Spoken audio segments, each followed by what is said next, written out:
self-care and kindness when we live with chronic illness is key to our health and well-being. And it has taken me years to figure this out. And over the years, I've come to realize that kindness is a big part of self-care. Kindness to ourselves and to others. Today, I'm going to break it all down for you. Hello, my dear friends, and welcome. I'm glad you're here.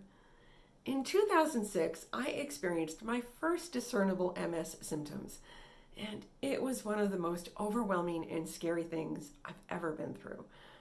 Over the course of a weekend, I developed foot drop on my right side, and my right leg became increasingly weak. I was losing my ability to walk.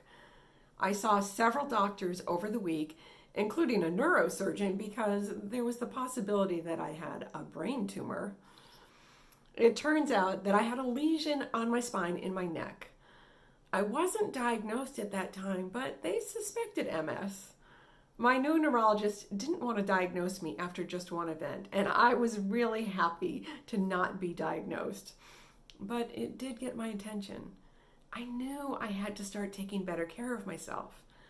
If you want to see the full story, you can click the link above, and I'll also put it in the description below. I took a good, long, hard look at myself and how I was living my life. I knew I had to do better when it came to self-care. Part of this self-care is the emotional part. We hear over and over again about stress reduction and how important it is. And I've definitely implemented ways to reduce stress. I do yoga and other exercise. I took an 8-week mindfulness-based stress reduction course and meditate daily. I tend to my spiritual life. I seek social connections, and I speak with my therapist on the regular. Some of the emotions I felt, especially right after my diagnosis, were fear, anger, anxiety, frustration, and worry. If you can relate, let me know in the comments with a been there, done that. Sometimes I directed these negative emotions at myself and my own body. How could my body betray me like this? What have I done to deserve this? Stupid leg, you let me down again. Dumb immune system, why can't you behave? All of these thoughts are really toxic. And then the worry for the future. What's going to happen to me? How will I take care of myself? How will I support myself? What if my husband and my family members need to become my caregivers when I can no longer care for myself? Yup, there seemed to be a lot to worry about. And then the anger. Oh, the anger at others. They don't get what it's like to have MS. They think because I look fine, I am fine, but I'm not. If one more person offers me a miracle cure or tells me I'm going to be okay, I'm going to blow. I'm going to lose it if one more person tells me about their friend or cousin or acquaintance that has MS and they are completely fine. Have you felt any of these? Let me know in the comments below.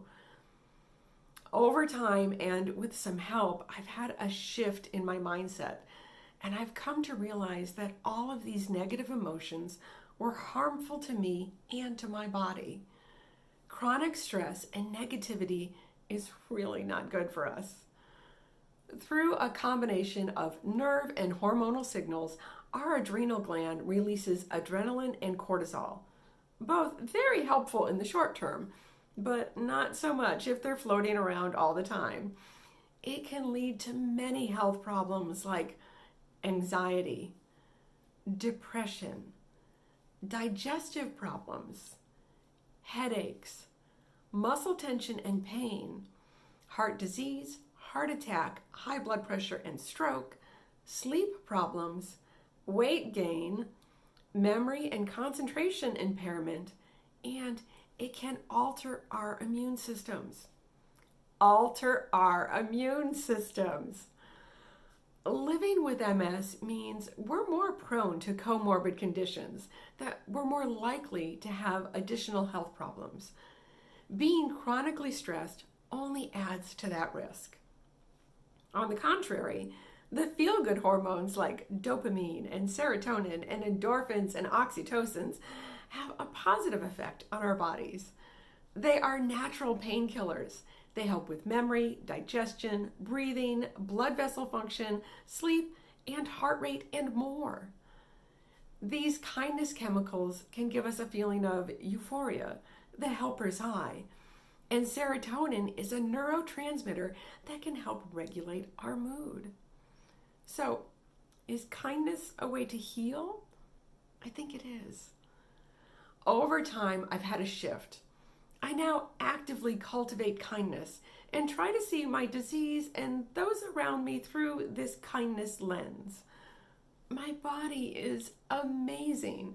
It's carried me through more than 5 decades, and it truly does want to be healthy. I no longer get angry and frustrated with my body or have a fighting mentality towards my MS. I've decided to switch to a caring attitude. I treat my body like a good friend or someone I love. If they were sick, I would not berate and get frustrated with them. I would take exquisite care of them.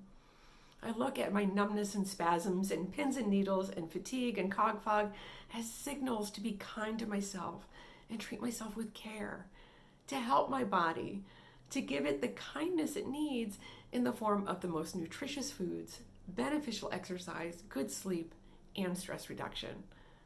I have also had a shift when it comes to others. If I step back and look at the intent of people that are giving me advice or don't understand or think that because I look fine, I must be fine, and you know what I see? I see people that love me and care about me. They are sharing miracle cures because they love me and they want me to be well. I simply say, thank you, I've looked into that. Or, thank you, but my health team and I have a plan to treat my MS. Or, that does look interesting, I will check it out. Bonus tip here. If you don't want to get into a discussion about miracle cures, unsolicited advice, or explain your symptoms to anyone, simply say, huh, and then change the subject. This is a wonderful one-syllable word. It is neither agreeing nor disagreeing with them, but it acknowledges that you heard them. Here's how it may sound. Huh, what are you doing for vacation this year? Or, huh, how's your job going? Sometimes people share stories of their friend, cousin, acquaintance that has MS and is fine as a way to try to inspire us or a way to wish us the same with our MS. They want us to be fine. They want us to be well. What a nice thing that is. I now respond with, that's great. I'm so glad they're doing well. And I mean it. And when they compliment me and say, but you look so good, I now say, well, thanks. That's the look I'm going for. See, they have this mental image of what MS looks like. And when they see me and I don't look like that, it takes them off guard. And even if I'm feeling terrible, I say thank you. If they ask how I'm doing, I can then decide if I'm comfortable telling them I'm not feeling as well as I look. And honestly, there are many people I don't talk to about my symptoms. There's no benefit to me or them to have this discussion. I'm very selective of who gets to hear the juicy details of my MS. And when people don't understand what it's like to be experiencing symptoms, I no longer get upset. They're never going to fully understand, and I'm okay with that. And I'm okay with saying no when I can't do something because of a symptom. No is a complete sentence and a sacred word. We don't owe a long explanation of why we're not participating in something, but we do owe it to ourselves to protect our bodies and their well-being. I give you permission to say no. That's it. Nothing else. Just no. And if you're feeling a bit generous, you can say no, thank you. And for those that may get disappointed or frustrated when they don't understand and when my symptoms are flaring, that's their emotion, not mine. And what other people think of me and my MS is none of my concern. I can't change them, and it doesn't do anything for me to try to change them or give them time in my head and let them change me and bring me down. Having a mindset of kindness towards myself and towards others has had such an amazing impact on my health and well-being. I no longer waste time or emotion on the frustrations that I used to. I'm happier and healthier. And being happy and healthy has alleviated a lot of the worry about the future. We can live well with our MS. The questions of the day are you implementing kindness into your self-care? And if you're needing to implement kindness, what steps are you going to take to do this? Let me know in the comments below. Thank you so much for joining me today. I really appreciate it. If you enjoyed this video, please give it a like, the thumbs up icon underneath the video. This helps the YouTube algorithm know that this is good content and will share it with others. And if you haven't subscribed yet, go ahead and hit the subscribe button and the notification bell so you don't miss any upcoming videos. Until next time, be well.